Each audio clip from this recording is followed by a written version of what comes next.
오늘 설교 제목은 아모르 파티입니다. 아모르 파티 많이 들어보셨죠? 예, 누구 노래입니까? 이게 말씀에 살다 보니까 세상 노래를 잘 모르시는군요, 역시. 네. 아니, 그 대답 안 하셔도 되는데. 유명한 그 트롯 가수 김연자 씨의 노래 제목이에요. 2016년 그 역주행을 하며 대학교 축제, 클럽, 모임 등에서 인기 많은 곡입니다. 화면 있으시죠? 예. 이익 생기신 분이죠. 아모르 파티. 또 교회 밖에서는 좋아하는데 괜히 오늘 모르는 척을 하는 거 아닌지 모르겠어요. 가수 김연자 씨가 65세라는 나이가 무색하게 열정적으로 신나게 부르는 이 아모르 파티를 들으면 절로 어깨가 들썩거립니다. 그래서 많은 사람들이 아모르 파티에서 이 파티를 뭐라고 생각하세요? 우리가 알고 있는 술 먹고 즐기고 노는 파티, 영어로 파리라고 생각합니다. 그렇죠? 근데 실제로 아모르 파티는 영어가 아니라 라틴어입니다. 라틴어로 이게 아모르라는 것은 사랑을 뜻합니다. 그리고 파리는 운명이에요. 그래서 무슨 말이냐면 아모르 파리는 운명에 대한 사랑, 인생에 대한 사랑을 의미하는 말이에요. 이 말은 김현자 씨가 물론 이걸 만든 말은 아니고 독일의 철학자인 프리드리 니체가 쓴 즐거운 지식이란 책에서 언급한 사상입니다. 영어로는 Love of Fate라고 합니다. 철학자 니체는 운명은 필연적이고 보여주셨나요? 책을? 안 보여주신 것 같아요.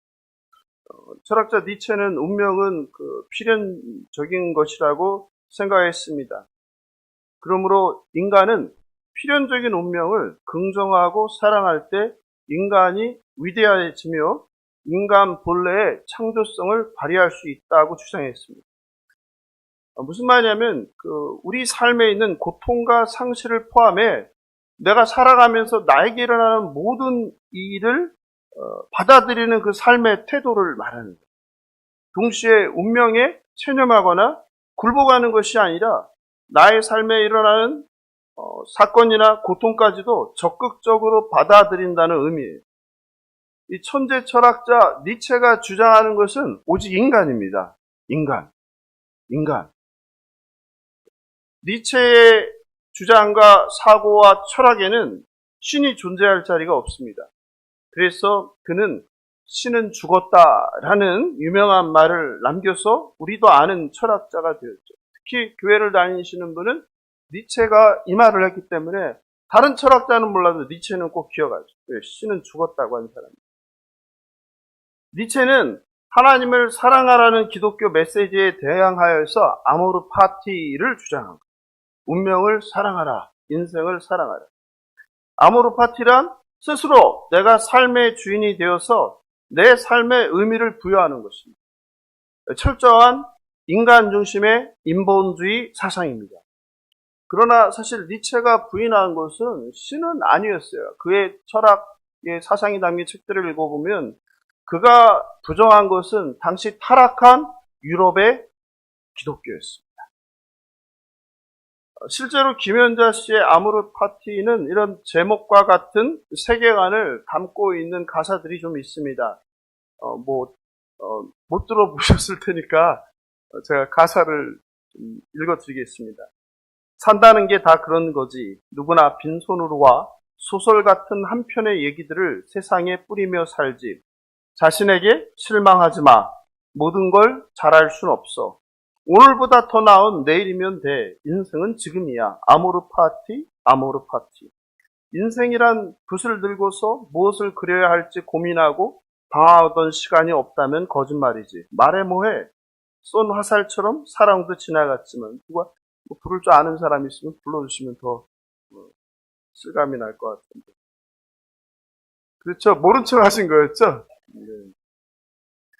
그 추억들 눈이 부시면서도 슬펐던 행복이요. 나이는 숫자, 마음이 진짜. 가슴이 뛰는 대로 가면 돼. 이제는 더 이상 슬픔이여 안녕. 왔다 갈 한 번의 인생아. 연애는 필수, 결혼은 선택. 가슴이 뛰는 대로 가면 돼. 눈물은 이별의 거품일 뿐이야. 다가올 사랑은 두렵지 않아. 이런 가사의 노랫말입니다. 사랑하는 성도 여러분, 여러분은 이 노래 가사를 어떻게 생각하십니까? 한 번뿐인 삶이다? 그러므로 가슴을 뛰게 하는 삶을 살아라. 이게 바로 뭐예요? 니체가 말한 아모르 파티라는 거예요. 아모르 파티.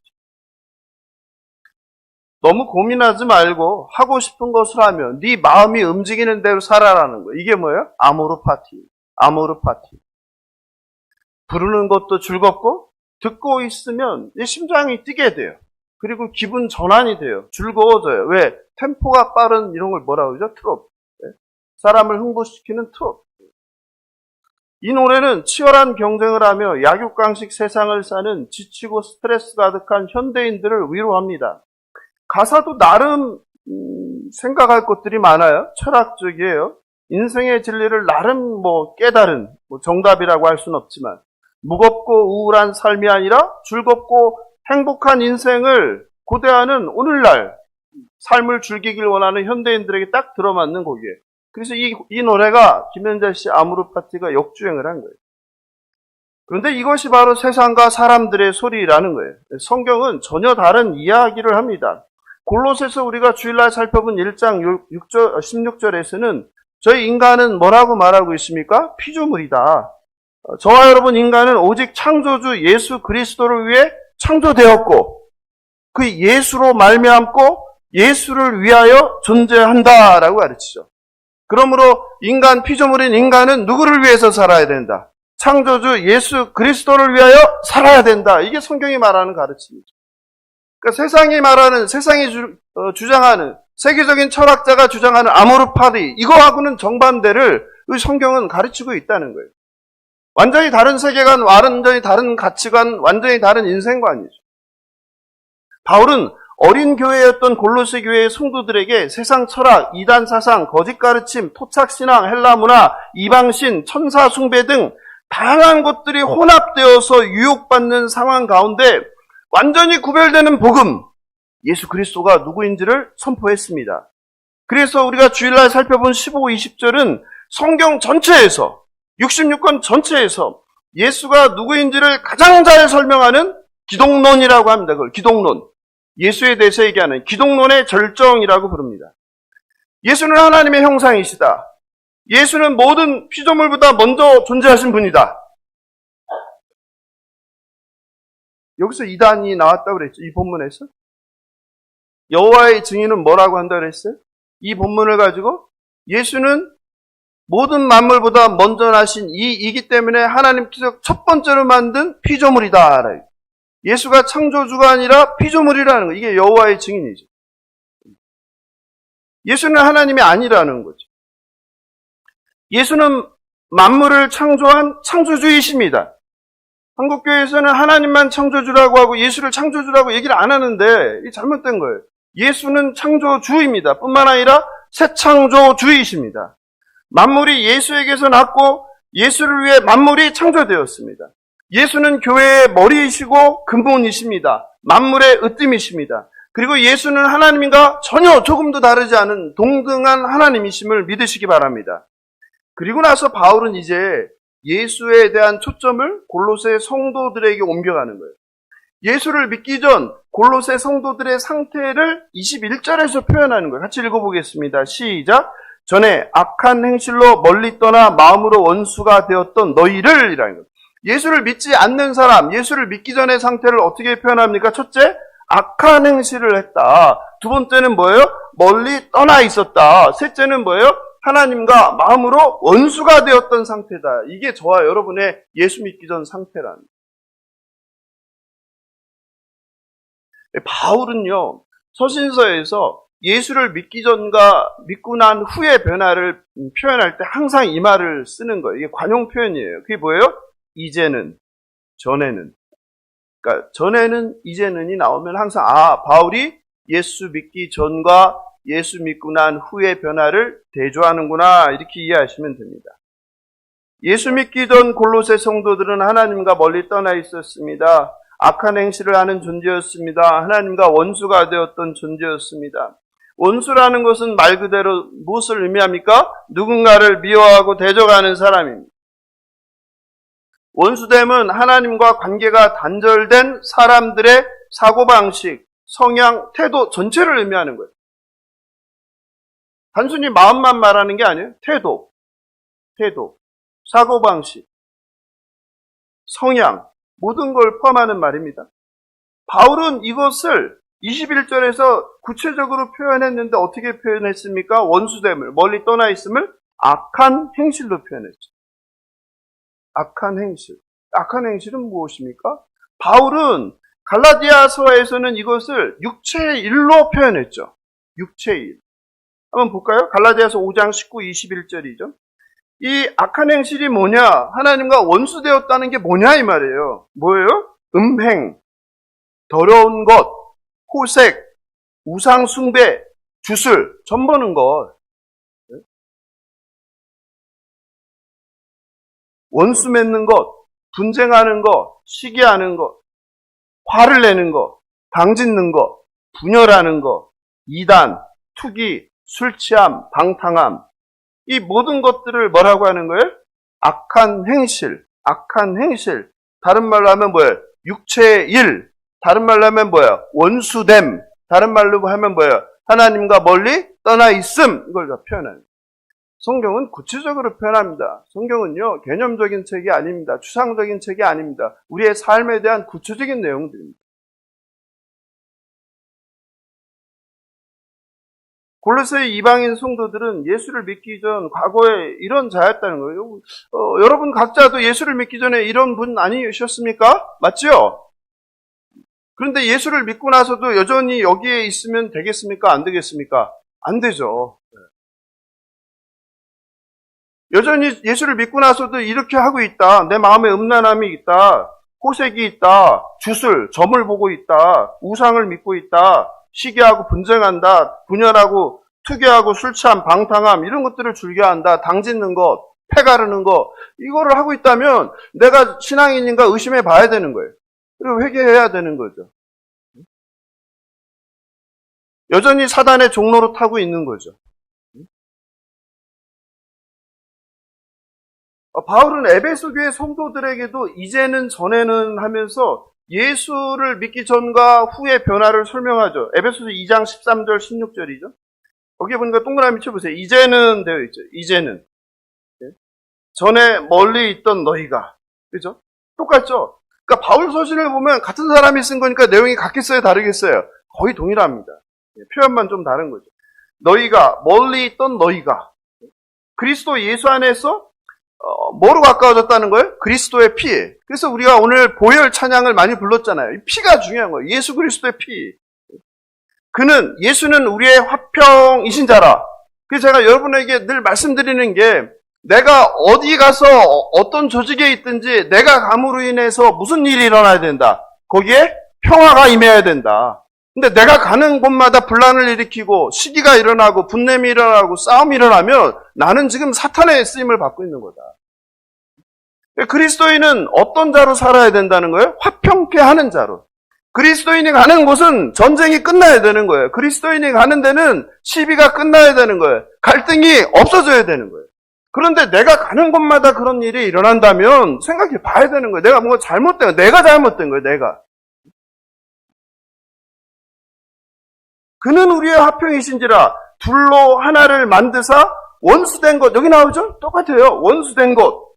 곧 중간에 막힌 담을 자기 육체로 하시고 그러니까 예수가 죽으심으로 하나님과 인간의 타락, 죄로 갈라진, 쌓여진 원수됨의 높은 담이 무너졌다는 거예요. 그래서 예수는 새 창조의 주라는 거예요. 법조문으로 된 계명의 율법을 폐하셨으니 이는 둘로 자기 안에서, 이게 핵심이에요. 자기 안에서, 누구 안에서? 예수 안에서 한 새 사람, 이게 핵심이죠. 저와 여러분이 누구라는 거예요? 한 새 사람. 해보세요. 한 새 사람. 저와 여러분의 존재예요. 예수를 믿으면 저와 여러분이 뭐가 되는 거예요? 새 사람이 됐다. 이게 새 창조예요. 옛 옷을 벗어버리고 음란과 시기와 줄태와 방탕함과 분쟁과 이런 옛사람을 벗어버리고 새로운 피조물, 새 사람이 되었다는 거예요. 뭐로? 예수 피의 공로로. 이게 복음이죠. 16절, 또 십자가로 이 둘을 한 몸으로 하나님과 화목하게 하려 하심이라. 원수된 것을 십자가로 소멸하시고. 그러니까 십자가가 얼마나 중요한지 알겠죠? 십자가에서 예수의 대속이 우리를 구원하셨다는 거예요. 이게 핵심입니다. 이게 복음입니다.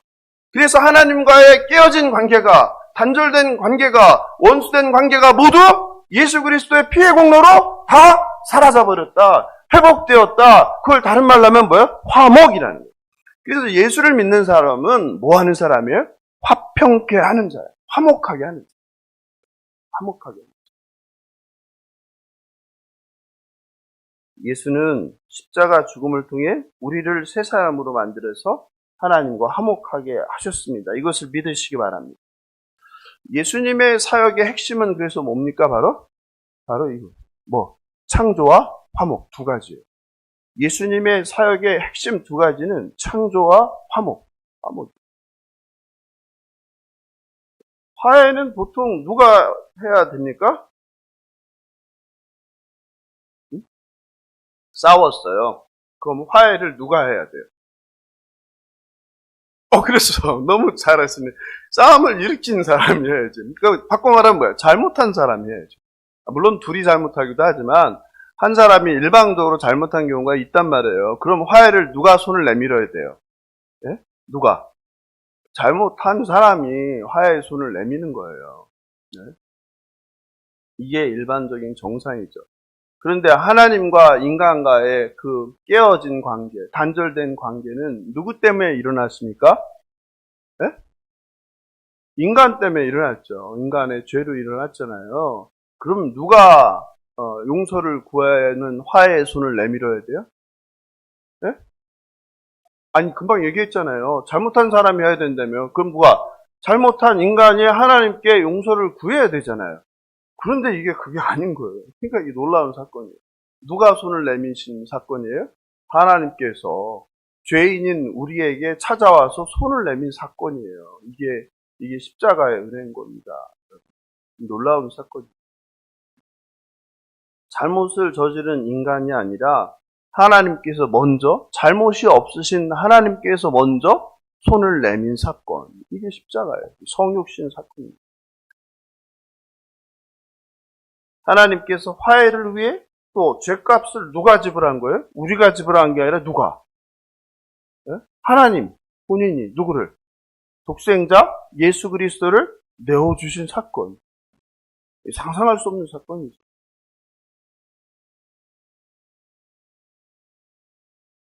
고대 세계에서는 신들의 세계라고 말씀드렸어요. 그래서 구약 성경을 특히 읽을 때는 신들의 세계라는 것을 놓치고 읽으면 안 돼요.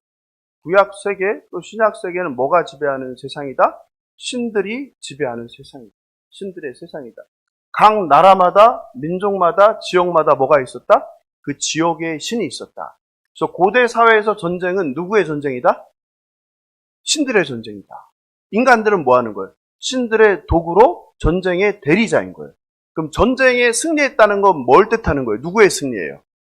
우리 신, 우리가 믿는 신이 세다는 걸 뜻하는 거예요. 근데 이스라엘이 믿는 야훼는 어떤 거예요? 지도에서도 보이지도 않는 조그만 곳에 있는 아주 동네 신이란 말이에요. 그러니 이 바벨론의 신하고 이게 게임이 돼요? 안 돼요? 게임도 안 되는 거예요. 잽도 안 되는 거예요. 미국이 우리나라를 볼 때 어떻게 봐요? 우습게 보잖아요. 그거랑 똑같은 거예요. 그런 세계에 있었다는 거예요. 근데 그 신은 항상 피조물들을 어떻게 해요? 지배하는 신이에요. 지배하는 신. 명령하는 신이에요. 그리고 피조물들은 그 믿는 신에게 어떻게 해야 돼요? 복종하기만 하면 안 되고 뭐 해야 돼요? 바쳐야 되는 거죠. 뭘 갖다 바쳐야 돼요? 돈도 갖다 바치고, 또 심지어는 뭐도 갖다 바쳐요? 자식도 갖다 바치고. 이랬던 세계란 말이에요. 그런데 그런 세계에서 신인 하나님이 누구를 위해서? 피조물 인간을 위해서 인간의 몸으로 내려왔다는 거. 그리고 그 신이 누구를 위해서? 피조물인 인간을 위해서 십자가에서 대신 죽었다는 거. 이거는 상상이 되는 일이에요? 상상이 안 되는 일이에요? 상상할 수 있습니다. 그러니까 믿을 수 없는 거예요. 이 말을 이방인들은 믿을 수 없는 거예요. 이게 말이 되냐. 신에게 우리 목숨을 바쳐야 되는 건데 누가? 신이 우리를 위해서 목숨을 바친 그게 무슨 신이냐. 그리고 신은 죽으면 돼요, 안 돼요? 안 되잖아요. 근데 신이 죽는다? 있을 수도 없는 일이죠. 근데 신인 누가? 예수님이 십자가에서 죽었다. 무력하게. 이건 믿을 수가 없는 거죠. 상식적이지 않은 거죠. 그런데 바울은 로마서 5장 8절 11절에서 이 하나님의 그 화해, 예수 그리스도 십자가의 죽으심을 표현해요. 굉장히 중요한 본문이죠. 같이 한번 보겠습니다. 우리가 아직 죄인 되었을 때 그리스도께서, 이 핵심이죠. 동그라미 쳐주세요. 누구를 위하여? 우리를 위하여. 예수가 누구를 위해서 죽었다는 거예요? 우리, 죄인인 우리를 위해서 죽었다. 여러분, 이거 정말 감동이에요. 이거를 읽고도, 이 말씀을 읽고도 내가 감동을 안 받으면 좀 내 마음에 뭐 문제가 있는 겁니다. 하나님이 나를 위해서 죽으셨다는 거예요. 그리고 그것은 뭐라는 거예요? 하나님께서 우리에 대한 자기의 사랑을 확증하셨다. 이것은 왜 죽으셨다고 얘기하는 거예요? 하나님께서 저와 여러분을 사랑하신다는 거예요. 하나님께서 저와 여러분을 사랑하셔서 누구를 내줬다는 거예요? 하나뿐인 아들 독생자 예수를 내줬다는 거예요. 죽게 했다는 거예요. 대신 죽였다는 거예요. 저와 여러분이 죽어야 하는데 저와 여러분이 죽은 게 아니라 대신 누가? 하나님이 죽으셨다는 거예요. 이게 십자가 사건입니다. 그걸로 인해서 우리가 어떻게 됐다는 거예요? 죄 사함을 받았다. 다른 말로 그걸 뭐라고 그래요? 의롭다함을 받았다는 거예요. 그 의롭다함의 결론은 뭡니까? 9절에서 하나님의 진노에서 구원을 받았다. 우리는 죄인이라 하나님의 심판을 받아야 되는데 예수께서 우리 죄를 대신 갚으심으로 인해서 우리가 죄사함을 받고 구원을 받았다. 이게 복음인 거예요. 10절에 또 나오죠. 우리가 원수 되었을 때에 그의 하나님의 아들의 죽으심으로 말미암아 우리가 어떻게 되었다? 하나님과 화목하게 되었다. 이게 화목 계속 나오죠. 화목. 이게 화목이 주제예요. 11절 그뿐 아니라 이제 우리로 화목하게 하신 우리 주 예수 그리스도로 말미암아 하나님 안에서 또한 즐거워하느니라. 우리의 기쁨과 즐거움의 원천이 세상이 아닌 거예요. 어디에 있는 거예요? 예수 그리스도로 말미암은 하나님 안에서의 즐거움이라는 거예요. 이게 복음이에요. 바울은 예수가 우리를 위해서 죽으셨다는 거예요. 그 이유는 하나님이 우리를 사랑하신다. 이게 얼마나 놀라운 일입니까? 근데 우리 어머님들은 이게 잘 이해되실 거예요. 그죠? 어머님들은 자기 자녀를 위해서 대신 죽으실 수 있잖아요. 그죠? 못 죽으실 것 같은 어머님도 계시네요. 예? 예. 아버님은 어때요? 아버님. 아버님은 어떠세요? 아버님은 자녀를 위해서 대신 죽을 수 있어요? 없어요? 있으세요? 장로님? 그러시군요. 그러면은 부모님으로 바꿔야 되겠네요. 부모님은 자녀를 위해서 대신 죽을 수 있는 존재. 그러니까 이 부모 자식 간의 관계를 통해서 하나님은 이걸 알게 하는 거예요. 너도 자녀를 위해서 죽을 수 있지 않니? 그러니까 나도 너를 위해서 죽었다는 거예요. 왜? 이유는 뭐예요? 오직 사랑이에요. 사랑하니까. 사랑하기 때문에 죽을 수 있는 거예요. 그러면요, 바꿔서요. 여러분이 예수님을 사랑하세요? 사랑하지 않으세요? 생각하지 마세요. 또 왜? 사랑하시죠? 그럼 여러분이 예수를 위해서 죽는 거는 당연한 거예요? 당연하지 않은 거예요? 예, 죽으셔야 되는 거예요. 그죠? 예, 분명히 딱 고백하셨습니다. 예수님을 위해서 죽으시는 저와 여러분 되길 주님의 이름으로 축원합니다. 얼마나 영광스럽습니까? 예? 돈을 벌려고 하다가 죽는 사람들이 얼마나 많습니까? 예? 성공하려고 죽는 사람들이 얼마나 많습니까? 근데 예수님을 위해서, 하나님이신 예수님을 위해서, 생명의 은인인 그분을 위해서 내가 죽을 수 있다면 영광 아닙니까? 그런 영광의 면류관 안에 주인공들 되시길 주님의 이름으로 축원합니다. 이거를 영상 녹화해놔야 되는데 어느 분이 했고 어느 분이 안 했는지를 제가 동시에 하는 바람에 제가 확인이 안 됐어요. 네. 정말 놀라운 사건입니다. 십자가는. 그래서 십자가는 하나님의 죄에 대한 심판, 공의이면서 우리를 향한 하나님의 사랑. 십자가는 우리를 향한 하나님의 사랑인 거예요. 십자가는 뭐라고요? 우리를 향한 하나님의 사랑. 십자가는 뭐예요? 동시에 우리를 향한 예수님의 사랑인 거예요. 동시에 십자가는 하나님을 향한 예수님의 사랑인 거예요. 죄인인 저와 여러분은 하나님의 아들 예수의 십자가 대속의 죽으심으로 하나님과 화목하게 되었음을 믿으시기 바랍니다. 이처럼 구원이 피조물 인간으로부터가 아닌 창조주 하나님으로부터 시작되었어요. 우리의 선택이 아닌 하나님의 선택입니다. 구원은 피조물에게 베풀어진 하나님의 사랑이고 은혜입니다. 그래서 이걸 뭐라고 부르는 거예요? 우리는 선물. 그래서 우리가 어제도 전도하러 다녔지만 전도할 때 예수를 안 믿는 사람한테 이 선물 받으시겠습니까? 이렇게 하는 거예요. 선물 받으시겠습니까? 그럼 받는다고 해요? 안 받는다고 해요? 받는다고 하면 좋은데 안 받는다고 하는 사람. 그러니까 복음은 열린 자에게 주는 선물인 거예요. 모든 사람이 그냥 준다는데 받아야 되잖아요. 근데 꼭 굳이 안 받겠다는 사람들이 있어요. 꼭 굳이 거절하시는 분이 있어요. 윤중거 어르신이 작년엔 거절했잖아요. 준다는데 선물 그냥 받는다는데 그걸 거절한단 말이에요.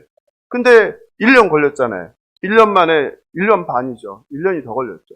1년 5개월 만에 선물 받으셨잖아요. 하나님의 은혜인 거예요. 신비죠, 신비. 예수를 믿는 사람은 누구든지 그가 어떠한 사람인가에 관계없는 거예요.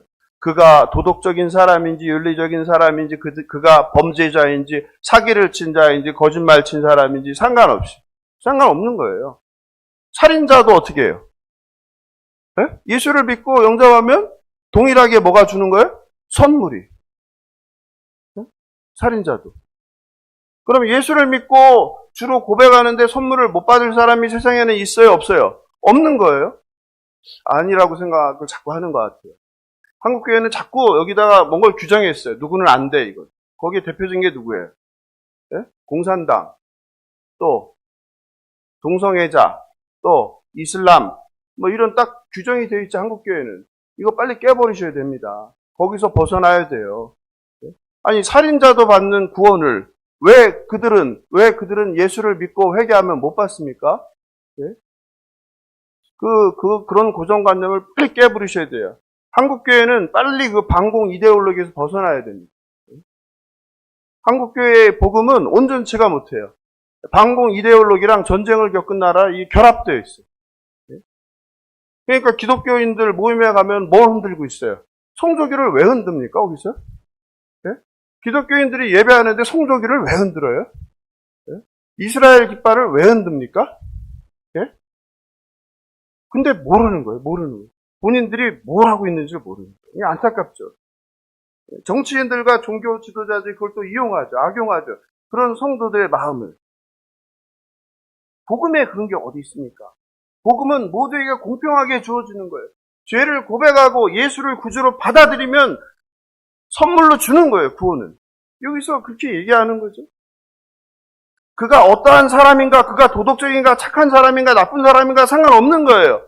그냥 예수를 믿고 죄를 회개하고 예수를 믿고 구주로 받아들이면 주는 하나님의 선물임을 믿으시기 바랍니다. 이것이 복음입니다. 복음은 차별이 없습니다.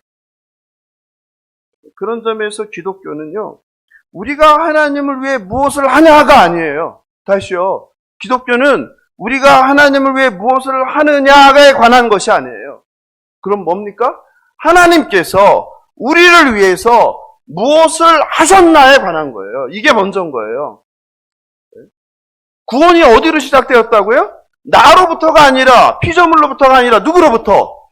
죄가 없으신 억울하신 하나님께서 죄인에게 먼저 뭘 내민 거예요? 손을 내민 사건이에요. 그래서 기독교는 내가 하나님을 위해서 무엇을 할 것이냐에 관한 것이 아니라 하나님께서 우리를 위해서 무엇을 하셨냐. 이스라엘의 출애굽이 뭐예요? 바로 그 얘기 아닙니까? 그게 구원 아니에요? 종살이에서 해방시킵니다. 예수님은 오셔서 한 게 뭐예요? 하나님의 나라가 가까이 왔다. 이게 구원 아닙니까? 그 구원의 증표로서 하나님 나라가 어떤 나라인지를 보여주기 위해서 하신 게 뭐예요? 귀신 들린 자에게서 뭐가 떠나는 거예요? 귀신이. 이게 하나님 나라다. 병든 자가 어떻게 되는 거예요? 병의 고침을 받는 거예요. 이게 하나님 나라다. 하나님 나라가 되면 뭐가 없어진다는 거예요? 사탄이 사라진다는 거예요. 병이 존재하지 못하는 거예요. 이걸 보여주는 사건인 거예요, 그게 다. 저와 여러분도 전에는 예수를 모르고 내가 주인 되어 살던 하나님과 원수된 자들이었습니다. 그러나 예수님을 믿음으로 예수님의 피로 말미암아 하나님과 화목하게 되었음을 믿으시기 바랍니다. 이것이 어둠에서 빛으로 옮겨진 사건이요, 사탄의 권세에서 하나님의 사랑하는 아들의 나라로 옮겨진 사건임을 믿으시기 바랍니다. 자격 없는 저와 여러분에게 주신 하나님의 선물이 구원임을 깨닫고 구원을 주신 하나님께 감사하는 저와 여러분 되길 주님의 이름으로 축원합니다. 그런데 하나님께서 사랑하는 아들 예수의 죽음으로 죄인인 우리를 구원하신 목적이 있습니다. 그게 뭐예요? 제가 항상 말씀드렸잖아요. 잘 먹고 잘 사는 거 아니다. 나 혼자 잘 먹고 잘 사는 게 아니다. 그 목적이 뭐예요? 다 함께 잘 먹고 잘 사는 거. 그리고 상생이에요, 상생. 모두가 화평케 되는 삶. 그걸 위해서 저와 여러분을 쓰는 거예요.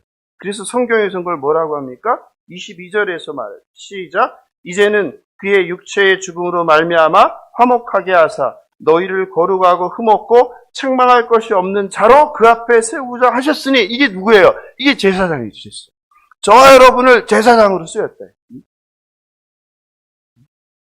하나님의 대리 통치자로 세웠다는 거예요. 어떤 존재로? 거룩한 존재로, 흠이 없는 존재로, 책망할 것이 없는 존재로. 이게 하나님께서 저와 여러분을 위해서 십자가에 죽으신 이유예요.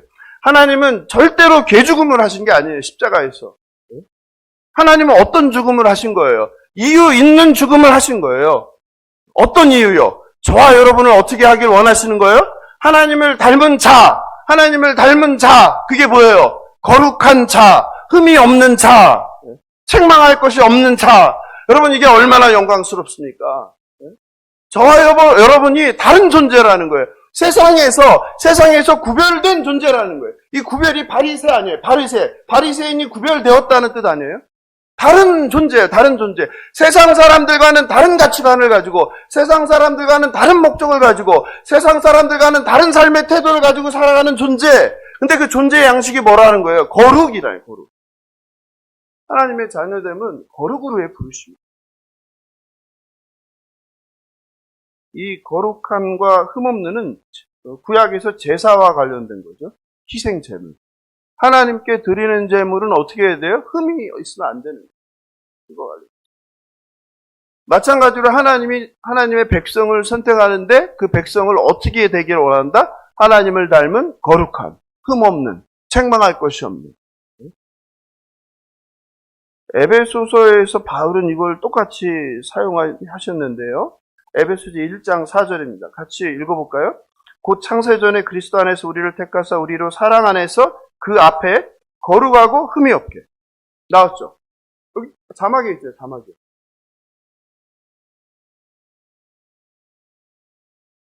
하나님이 저와 여러분을 자녀 삼은 목적이 뭐라고요? 거룩, 흠없게.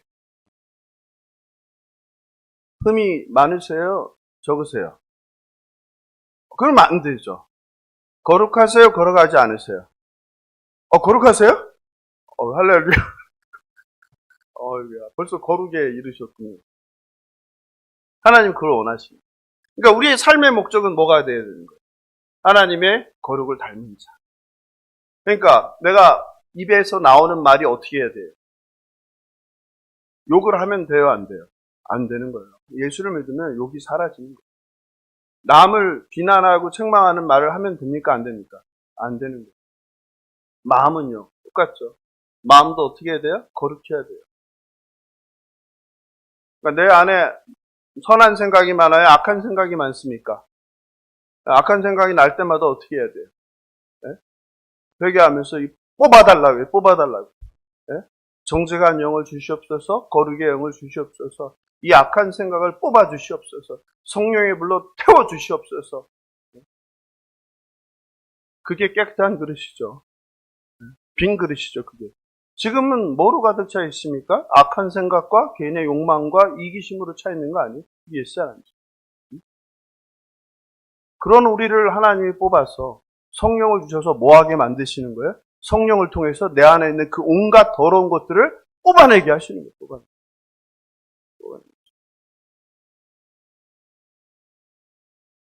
뽑아내고 계세요. 예, 중이시고, 저기는 이미 뽑아졌고. 저도 뽑아내는 중이고. 예. 우리는 죽는 날까지 계속 뽑아내는 거예요. 계속 뽑아내는 거예요. 왜? 끝없이.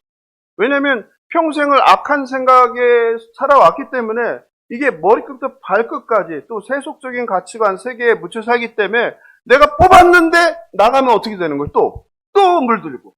예, 그래서 와서 괜찮은데 또 나가면 또 물들고. 예, 이렇게 되는 거죠. 그러니까 우리가 사는 날 동안 끝까지 죽는 날까지 하나님 부르신 날까지 이 싸움을 하는 거예요. 이게 선한 싸움. 레위기 20장 26절에서는요. 그 이유를 말씀해서 되게 중요한데요. 하나님께서 그렇게 하신 이유를 같이 읽어볼까요? 시작. 너희는 나에게 거룩할지어다. 이는 나 여호와가 거룩하고 내가 또 너희를 나의 소유로 삼을. 하나님이 거룩해요. 근데 하나님의 자녀가 되려면 그럼 당연히 어떻게 해야 돼요? 거룩해야 된다 이 말이야. 그러니까 내가 거룩하니 너희도 거룩할지어다. 왜? 너가 내 자녀니까. 야, 내가 거룩한데 어떻게 내 거룩한 나에게서 네가 더러우면 되겠냐 이 말 하시는 거예요. 그래서 어떻게 하셨다는 중요한 게 너희를 나의 소유로 삼으려고 너희를 어디? 세상 만민 중에서 구별하여 불렀다는 거. 이게 하나님의 부르심이에요. 여러분 이게 얼마나 영광입니까? 그러니까 이걸 알면 우리가 예수 믿는 거 힘들어요. 죽겠어요. 억울해. 할 수 있는 거예요? 없는 거예요? 왜? 그럴 수 없는 거예요. 이 이유를 아니 나를 하나님께서 하나님과 같은 존재로 만들기 위해서 구별하여 불렀는데 근데 내가 이렇게 힘들게 좀 이렇게 하는 것이 억울하다 할 수 없는 거예요. 그 이유를 모르기 때문에 억울한 거예요. 억울하고 힘들고 싫어요 하는 거예요. 본성적으로 우리 안에 악한 생각도 있지만 어떤 생각이 있어요? 거룩한 생각도 있죠. 거룩해지고 싶죠. 그죠? 나도. 하나님을 닮고 싶죠. 그죠? 이유를 정확하게 얘기하고 있습니다. 책망할 것이 없는은 그 법적 용어예요. 고발할 것이 없는 상태. 네. 죄를 짓지 않아요. 세상에서도 죄를 짓지 않아요. 네? 하나님의 법뿐만 아니라 세상 죄도 짓지 않았다. 고린도전서 1장 8절에서도 얘기하죠. 주께서 너희를 우리 주 예수 그리스도의 나라에 책망할 것이 없는 자.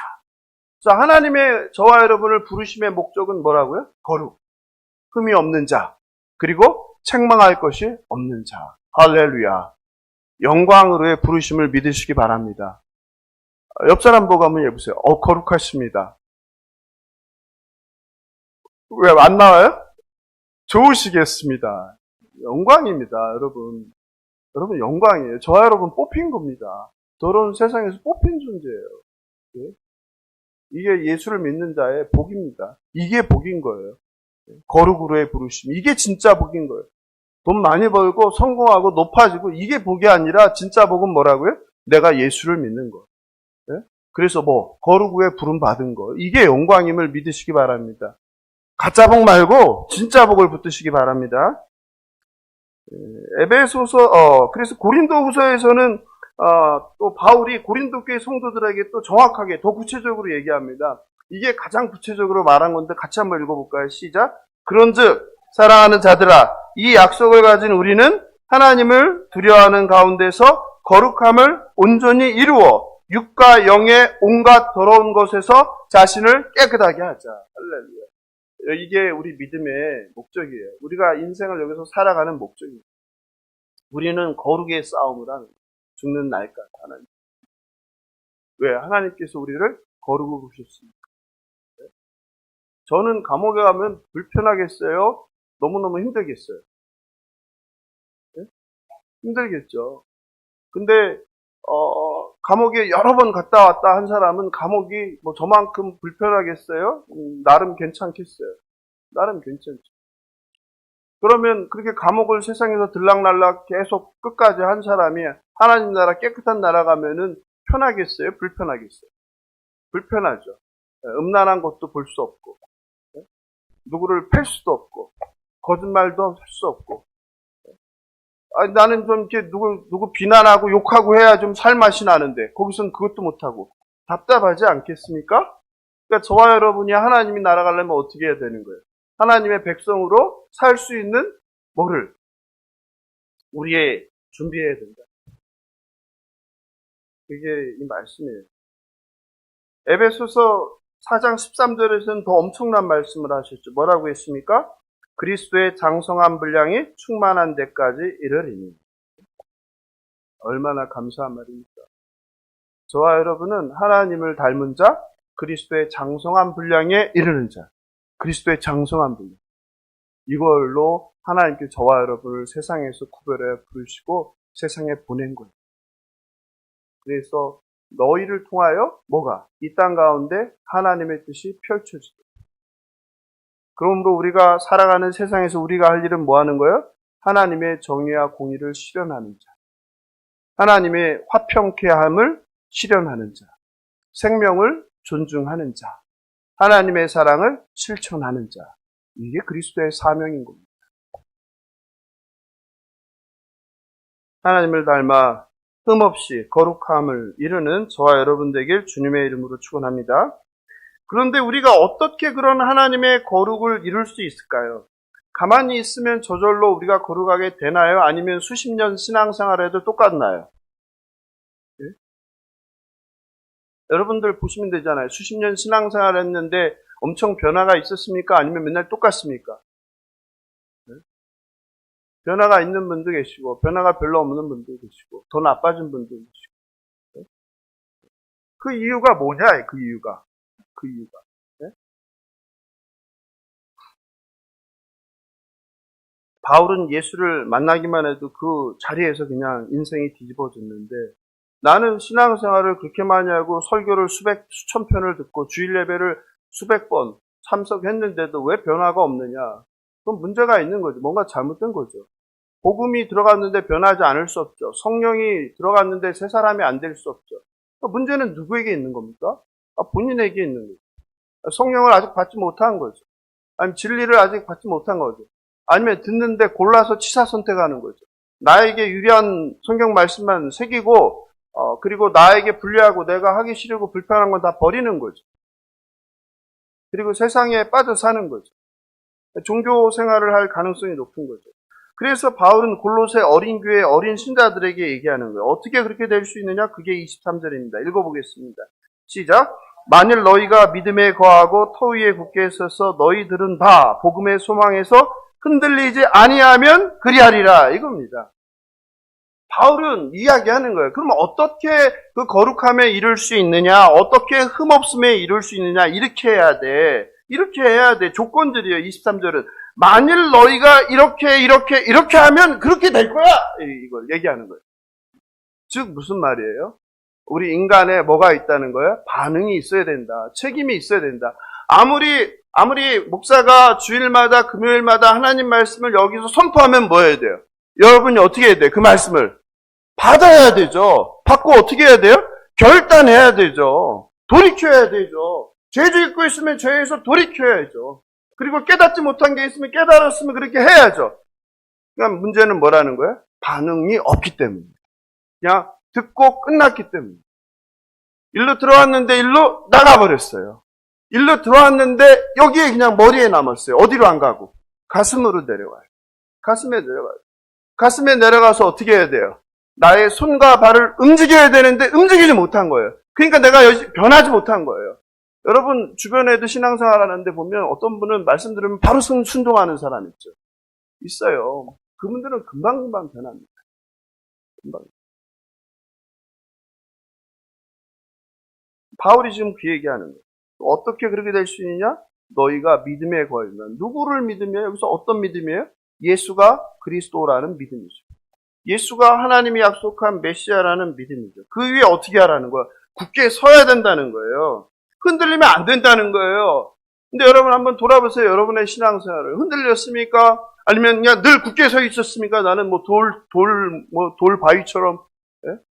바람이 불어도 끄떡없는, 비가 와도 끄떡이 없는, 태풍이 몰아쳐도 끄떡없는 큰 바위처럼 딱 그 믿음 위에, 말씀 위에 딱 서 있었습니까? 아니면 그냥 갈대처럼 바람이 불면 일로 갔다가 절로 갔다가 누가 뭐라 그러면 이렇게 했다가 누가 또 뭐 하면 또 저랬다가 계속 왔다 갔다 했습니까? 바울이 그 얘기하는 거예요. 믿음에 굳게 서서 흔들리지 말아라.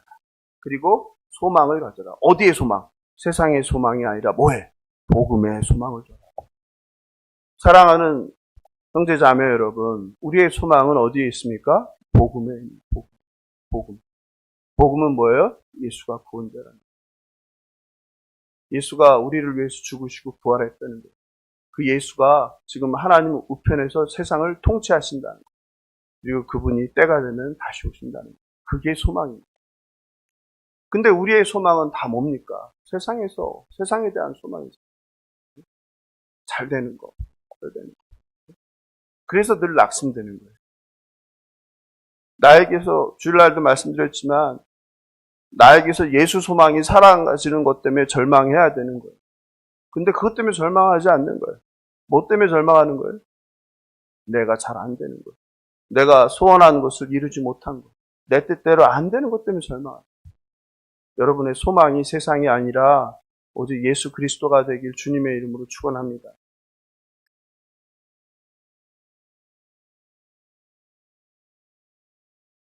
그러므로 하나님께서 예수를 믿는 모두에게 구원을 선물로 주었지만 뭐가 필요하다는 거예요?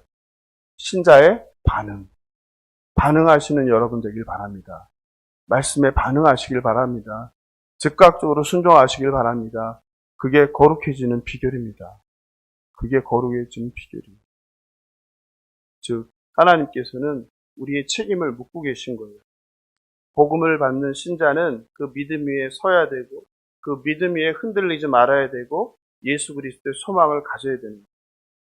그런데 이게 쉽지가 않은 거예요. 너무 덥지 않나요? 온갖 세상 가치와 철학과 종교가 신자들을 유혹하는 거예요. 아모르 파티 오늘 설교 제목입니다. 아모르 파티 뭐라고 했습니까? 인생은 한 번뿐이다. 죽으면 끝이다라는 거예요. 그러니까 어떻게 알아? 한 번뿐인 인생 내 심장이 이끄는 대로 살자. 내 심장이 이끄는 대로. 그게 무슨 말이에요? 내가 하고 싶은 대로 살자는 거예요. 그게 아모르 파티예요. 그게 인본주의 세속적 가치관이에요.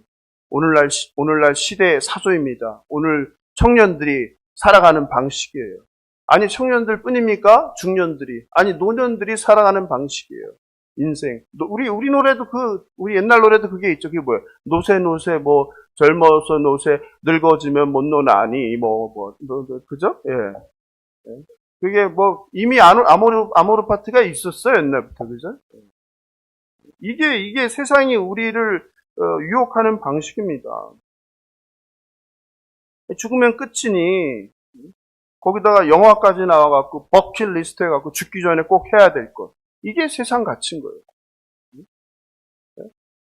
그래서 나이 드신 사람이 버킷리스트 작성해가면서 그거 하나씩 지워가면서 사는 거 아닙니까? 네? 세상이 말하는 것들이에요. 먹고 싶은 거 먹어야 되고, 하고 싶은 거 해야 되고, 가고 싶은 거 가야 되고, 사고 싶은 거 사야 되고, 갖고 싶은 거 가져야 되고. 근데 그게 안 되면 나는 불행한 거. 그거 아닙니까? 이런 아모르 파티와 같은 노래를 수십 번, 수백 번, 수천 번 듣고 부르면 어떻게 되겠습니까? 나의 잠재의식 속에 뭐가 새겨지는 거예요? 아모르 파티가 새겨지는 거예요. 그래, 인생 즐겨야지. 죽으면 끝인데. 그 많이 듣다 보면 이게 뭐 하는 거예요? 이게 성경인지 세상 말인지 노래 가사인지 구별이 안 되는 거예요.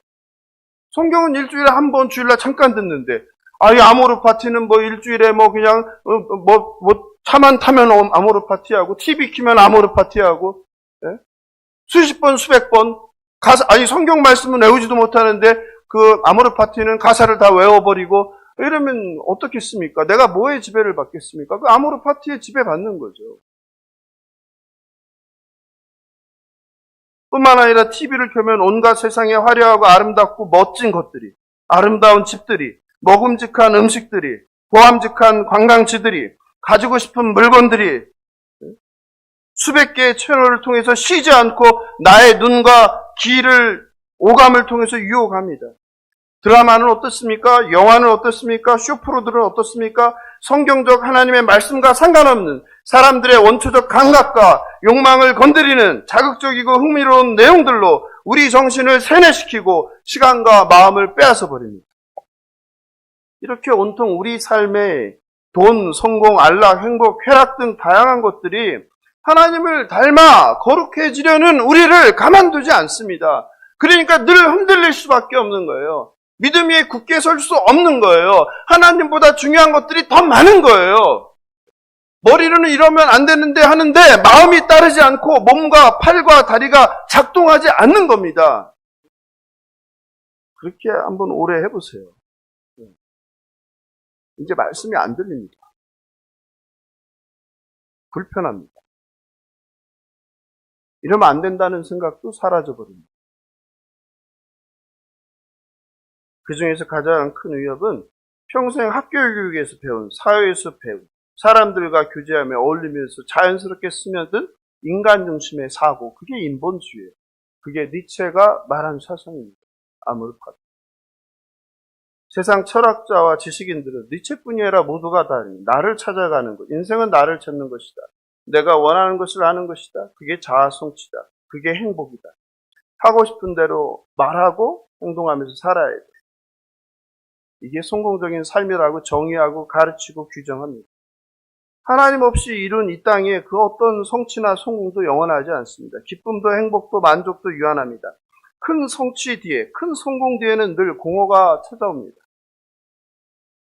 그래서 만족 후에 찾아오는 결핍을 또 채우려고 또 땀 흘려 뛰어야 합니다. 평생을 그렇게 살아야 합니다. 허무와 성취를 반복하는 것이 인생입니다. 그래서 프랑스의 사상가 파스칼은 모든 인간은 태어날 때 가슴에 구멍 하나씩 가지고 있다. 뭐라고요? 파스칼은 뭐라고 했어요? 파스칼은 하나님을 믿는 사람이죠. 그러니까 세상을 보는 눈이 다른 거예요. 모든 인간에게는 가슴에 뭐가 있다? 구멍을 하나씩 가지고 태어나. 그래서 인간은 이 빈 구멍을 채우기 위해서 어떻게 한다? 성공을 위해서, 돈을 위해서, 쾌락을 위해서, 여자를 위해서, 남자를 위해서, 사업을 위해서, 취미를 위해서 달린다. 그런데 그 어떤 것으로도 그 구멍이 채워진다, 안 채워진다? 채워지지 않는다. 왜냐하면 그 구멍은 누구를 위한 구멍이다? 하나님을 위한 빈자리. 하나님을 위한 빈자리. 우리를 구원해 주는 것은 돈도 성공도 학교도 자아실현도 행복도 아닙니다. 인간은 결코 스스로 구원할 수 없습니다. 오직 예수 그리스도를 믿음으로 죄사함을 받아 하나님의 자녀가 될 수 있습니다. 이렇게 가망 없이 자신이 주인 되어 빈 구멍을 채우려고 헐떡이면서 살아가는 인간을 찾아온 사건이 바로 2000년 전 성육신이고 2000년 전 십자가 대속임을 믿으시기 바랍니다. 그러므로 그 죽음은 비참한 죽음이요 쓸모없는 죽음이 아닌 하나님의 원대한 계획, 목적, 저와 여러분을 뭐로 하나님의 자녀, 거룩한 백성으로 부르신 사건입니다. 그것 때문에 저와 여러분이 이제 하나님을 뭐라고 부르게 된 거예요? 아빠, 아버지. 아빠 해보세요. 아빠, 아버지. 참 신기하죠. 이스라엘 사람도 하나님을 뭐라고 불러요? 아바. 우리는 아빠. 똑같잖아요. 그렇죠? 똑같죠. 같은 말이죠. 아바, 아버지. 부르는 거예요. 얼마나 영광입니까? 저와 여러분이 하나님을 아버지라고 부르시는. 그러니 뭐가 부러울 게 있습니까? 뭐가 아쉬울 게 있습니까? 하나님이 나의 아버지신데. 세상을 지으신 분이 나의 아버지신데. 뭘 더 원하십니까? 네? 모든 걸 가지셨는데. 하나님이 우주잖아요. 이 우주를 지으신 분이, 이 우주를 통치하시는 분이 나의 아버지예요. 이걸 믿는데 뭘 더 바라십니까? 권사님, 더 바라지 않죠? 예, 없죠? 다 가지셨는데. 저와 여러분이 예수 피로 하나님과 관계가 회복되어 화평을 이루며 하나님을 닮은 거룩한 존재 될 수 있는 영광을 받으셨음을 믿으시길 주님의 이름으로 축원합니다. 다시 서론에서 언급한 아모르파티입니다. 아모르파티, 운명을 사랑하라. 삶의 주인이 되어라. 너를 위해서 살아라. 한 번뿐인 인생 하고 싶은 거 다 하며 살아라. 보암직한 거 가서 보고, 먹음직한 거 먹어보고, 갖고 싶은 거 가져봐라. 필경 사망에 이르는 길입니다. 왜냐하면 죽음이 끝이 아니기 때문입니다. 죽음 후에는 반드시 심판이 있기 때문입니다. 천재 철학자 니체는 무신론자로 유명합니다. 그러나 사실 니체는 단순히 신을 믿지 않은 무신론자가 아니라 기독교 전통을 파괴하는 것이 사명으로 알고 산 사람이었습니다. 그래서 그를 망치를 든 철학자라고 부릅니다. 뭐라고요? 망치를 든 철학자. 왜? 세상의 모든 것을 다 망치로 때려 부수는 자였기 때문입니다. 그는 망치로 서구 기독교 전통을 부수고 그곳에 새로운 가치를 세우려고 삶을 바쳤습니다. 니체는 특별히 짜라투스라는 이렇게 말했다라는 책을 통해 선악 이혼론을 거부하며 현실 없는 내세의 삶을 철저히 비판했습니다. 니체에게는 바로 기독교라는 가치관이 너무나 엉터리였던 거예요. 천국만 말하고 이 땅의 삶.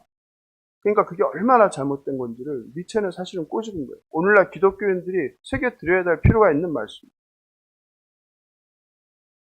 한국교회도 그렇지 않습니까? 선악, 이혼론에 빠져 있지 않습니까? 차라투스트라는 실존 인물입니다. 차라투스트라는 이렇게 말했다. 학교 다니는 시절에 아마 읽어보셨을 것입니다. 차라투스트라는 조로아스터교의 창시자입니다. 조로아스터교의 창시자가 누구입니까? 네? 금방 말씀드렸는데. 조로아스터교의 창시자가 누구입니까? 조로아스터교의 창시자가 누구입니까? 조로아스터. 조로아스터. 조로아스터. 조로아스터의 고대 페르시아 말이 차라투스트라예요. 그래서 니체가 이 책에서 조로아스터교 그런 사상을 비판한 거예요. 당대 유럽을 지배하고 있는 이혼론. 기독교에도 그 이혼론이 있죠. 로마서 보면 전부 다 이혼론 아닙니까? 바울의? 이런 것들이 어디에 영향을 받았겠습니까? 고대 세계의 그런 것들에게 영향을 받았겠죠. 조로아스터교는 천국이 있겠어요? 없겠어요? 당연히 있죠. 지옥이 있겠어요? 없겠어요? 당연히 있죠. 네, 무슨 말을 하려는지 아시겠죠? 나중에 제가 기회가 되면 그 얘기들도 좀 많이 좀 펼쳐줄 텐데 되게 재밌습니다. 새로운 세계가 열리죠. 성경을 보면. 조로아스터교의 기원은 정확하지 않지만 기원 전 1500년이에요. 그러니까 3500년에 생긴 거예요. 조로아스터교가 얼마나 오래된 종교인지 알겠죠. 기원 전 600년 페르시아의 왕 다리우스 1세 때 우리가 이사야서 할 때 많이 봤잖아요. 지금의 이란 지역에 퍼져 있었어요. 기원 전 5세기에는 그리스까지 확장되었어요. 조로아스터교는 그 신이 누구냐면 아후라 마즈다예요. 아후라 마즈다가 이분법으로 선과 악으로 세상을 통치하는 거예요. 이런 것들이 유대교, 또 기독교, 이슬람에 다 영향을 준 거예요. 그러므로 니체는 기독교뿐만 아니라 사람들은 기독교만 부정한 걸로 아는데 그게 아니에요. 니체는 당시 사회를 지배하고 이런 종교적인 기독교뿐만 아니라 모든 가치 체계를 망치로 때려 부수려고 한 거예요. 이건 아니다! 이건 아니다.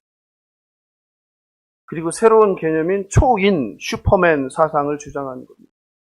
죄된 인간이 결국 생각해내는 결국은 바로 뭐예요? 인간이 스스로 구원받을 수 있다는 초인, 니체도 마찬가지였습니다. 유교, 불교, 도교, 인간이 만든 세상 종교가 진리라고 내어놓는 결국은 동일합니다. 그러나 성경은 인간은 스스로 절대로 구원받을 수 없다고 말하는 거예요.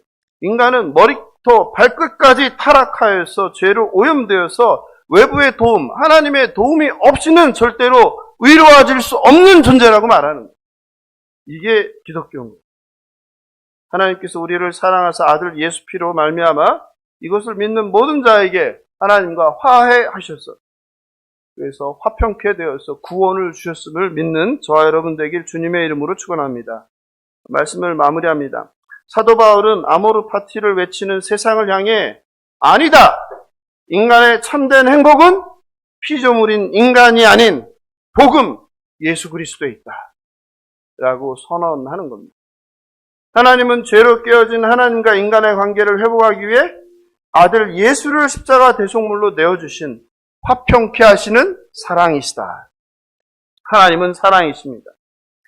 그러므로 예수가 하나님의 아들이고 예수가 하나님께서 약속하신 구원자이며 예수가 우리를 위하여 죽으시고 부활하시고 통치하시고 다시 오신다는 것이 바로 복음입니다.